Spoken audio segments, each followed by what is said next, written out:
Welcome to MTG Tyrants. My name is Jason. And I'm James, and today we're talking about the top 10 cards from the new Conspiracy Take the Crown.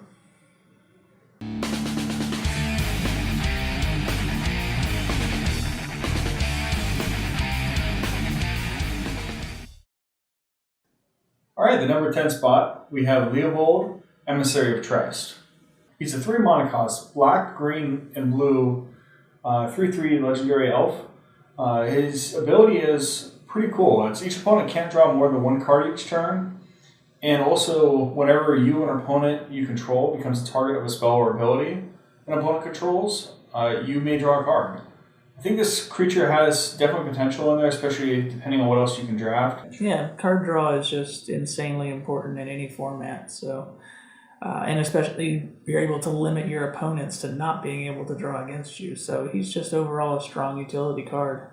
Yeah, and 3 mana for a 3/3 isn't bad either. The only downside is on turn 3 whether you're going to have all 3 colors out. It's hit or miss on that. Next up at number 9, we've got Capital Punishment. It's a 6-cost sorcery. Council's Dilemma. Starting with you, each player votes for death or taxes. Each opponent sacrifices a creature for each death vote and discards a card for each taxes vote. Obviously, forcing your opponents to discard cards is a great advantage to you. And sacrificing creatures is the same. So it's kind of self-explanatory. This is a very powerful card, although expensive. Yeah, I agree. And the other downside is, too, with it being 6 mana, there's a chance that you might be playing it when somebody doesn't have any cards in their hand at that point in the game. And at that point, they'll just vote to discard a card. They'll just vote for taxes. But chances are everybody will have at least a card in their hand or a creature on the board on turn 6. So it's a pretty powerful card. And with 4 people in a game, or more maybe, that one person, that's okay. You still got 2 other people that you need to take out as well. So, in at number 8 is the Queen herself, Queen Marchesa. She's a 4 mana cost, red, white, and black, and 1 colorless. She's a 3/3 Death Touch Haste. Her ability is when she enters the battlefield, you become the monarch.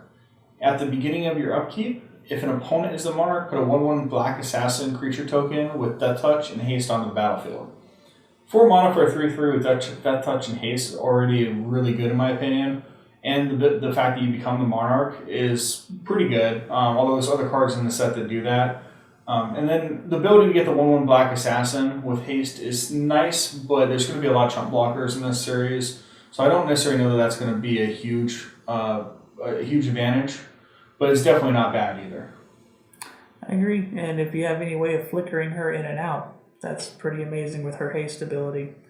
And indeed, the death touch on the 1/1s is going to be very important because chump blocking is crazy in this set. All right, at number 7, we got our first Planeswalker, Daretti Ingenious Iconoclast. He's 3 costs, black and red, with only 3 loyalty. His +1 is you put a 1/1 colorless construct artifact creature token with Defender onto the battlefield. His -1 ability, you may sacrifice an artifact. If you do, destroy target artifact or creature. And his -6 ultimate is choose target artifact card in a graveyard or artifact on the battlefield. Put 3 tokens that are copies of it onto the battlefield. So this guy's pretty situational, and in a draft type format, I think that he's going to be tougher to work into a lot of decks. But if you get that right card draw, it could turn out very amazing for you. Yeah, I agree. The +1's not bad. You do get the chump block to protect him, which is good. Whenever Planeswalker can protect himself, it's definitely a good thing.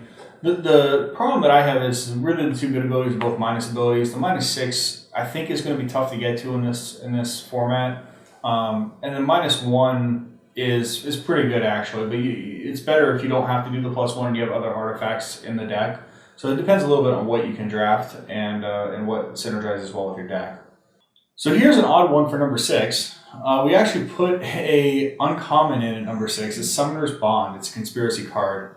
It has double agenda, so you basically name 2 cards at the beginning of the game, 2 different cards, and in this case they're going to be creatures. And the ability is whenever you cast a creature spell with one of the chosen names, you may search your library for a creature card, with the other chosen name and reveal it and put it into your hand, then shuffle your library. This card, in my opinion, is really powerful, especially for an uncommon. It's going to give you the ability to basically choose 2 commons that you might draft 4 of or 3 of in the draft, and it's going to be card draw advantage in essence, because when you play one, once you get one out, you're going to be able to get the next one, and you just bounce them back and forth until you play all 8. So it's definitely card draw advantage if you have ones that make a good combo as well, lets you play off combos pretty easily. I think overall this is actually a really good card, especially for an uncommon. The only downside, and the reason it's not ranked higher on this list, is just that the nature of draft is randomness, and you never know who's going to be yoinking those cards out from under you that you need to bond back and forth. Okay, so next at number 5, another legendary creature, Adriana, Captain of the Guard. She's a 5-cost red and white human knight. She has melee. What that means is whenever this creature attacks, it gets +1/+1 until end of turn for each opponent you attacked with the creature this combat. And other creatures that you control also have melee. This could be a really strong board controller. Definitely. If you can manage to get enough creatures out at all times to attack each of your opponents, you're hitting with a 5/5 on all your opponents, which will eat up their chump blockers quickly. She is susceptible to removal though, so you got to be careful of that. The other crazy part about the second part of her card is that her melee addition to other creatures is in addition to their own melee ability. So if you can manage to draft 3 or 4 other creatures that already have melee, they get double triggers. So that is amazing. In at number 4 is Selvala, Heart of the Wilds. It's a green creature. It's 3 mana, 2 green and 1 colorless. And it's a legendary, so you can only have 1 out at a time, but this card is fantastic.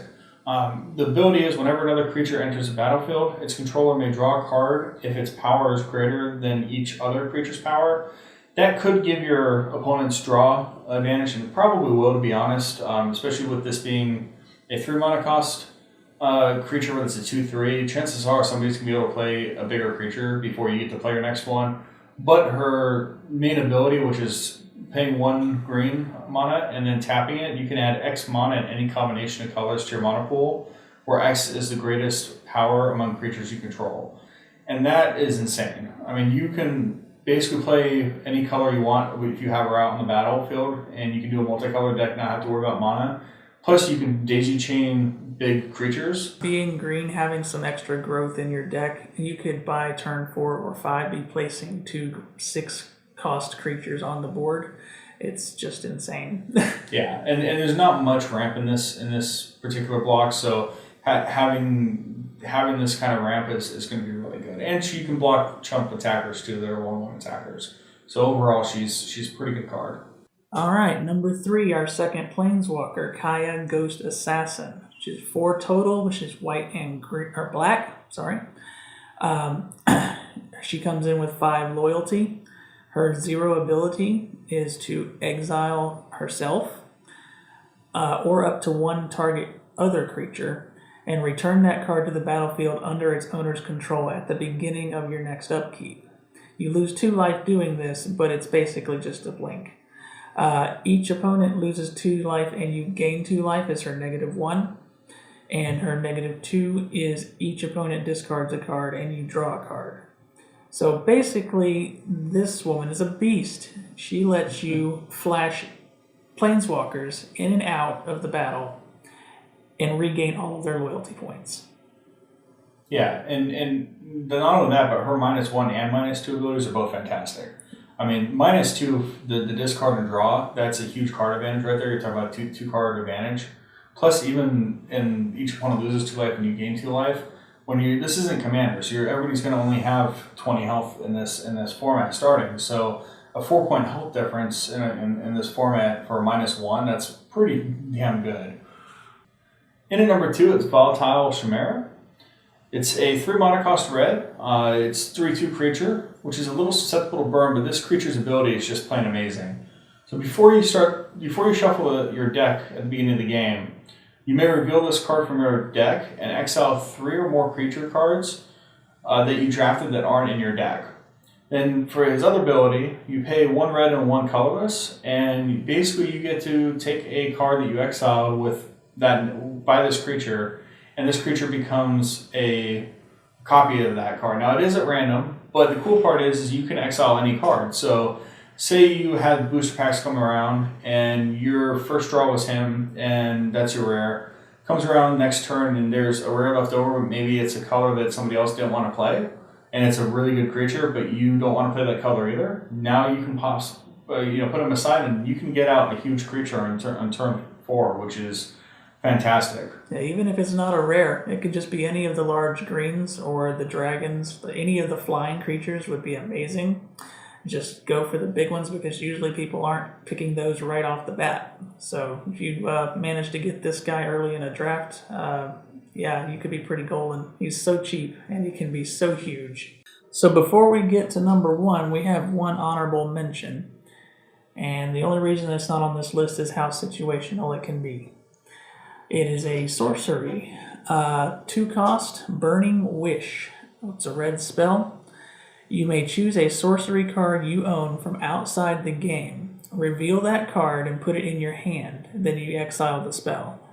Basically, this lets you choose a card that you own that is not in this game. Like in anything out of your box. Like it could be any color, any spell. The only caveat to this is based off of what other cards rulings are. In other sets, if it's a sanctioned event, you actually have to have it out of your sideboard. But if you're playing kitchen counter rules, you can pull any card. I mean, you can pull Time Warp, you can pull anything that gives you extra mana, any type of card that you have, you can play, and that's insane. And it's great too, because this is good on turn 2. You can play it turn 2, or you can play it turn 7 in the game and get something that you really need to win. So I think it gives you a lot of flexibility in the game. And in number 1 for our list is Sovereign's Realm. It's a conspiracy card, and I think this one here is a game changer. With this conspiracy card, your deck can't have any basic land cards, and your starting hand size is 5. The second ability on it, and it is an ability, so you don't have to do it every turn, but it's exile a card from your hand. This turn, you may play basic land cards from outside the game. And then lastly, you have an ability on it that says basic land cards you control have tap, add 1 mana of any color to your mana pool. And this card is just crazy stupid. If you see this and you have the ability to draft it, I would pull it. This is going to let you play any card you want. With all the other card draw mechanics that are out there, there's ways to refill your hand. Plus, you have a 40 card deck that now you don't have to put land in. And you can play all the colors, so that really opens you up to what you can draft. And you're not really hurting by exiling cards because you don't have land that you have to in your deck, so you have plenty of other cards to choose from. And once the game gets going, once you hit turn 7 or 8, most decks you don't need to play any more land, and it just you waste your draw if you draw a land card. With this here, once you get to that point, you never have to, whatever card you draw, you're going to be able to play. And the important part here is that colors don't matter. You can literally pull whatever color you need, so you can have a full rainbow colored deck and still be able to function with this. So yeah, it's an amazing card. Thanks for watching our top 10 card list for Conspiracy Take the Crown. Do you agree, disagree with our choices? Let us know in the comment section. And if you want to see more videos from us, hit the like button and subscribe. And thanks. Thank you. Thank you very much for watching.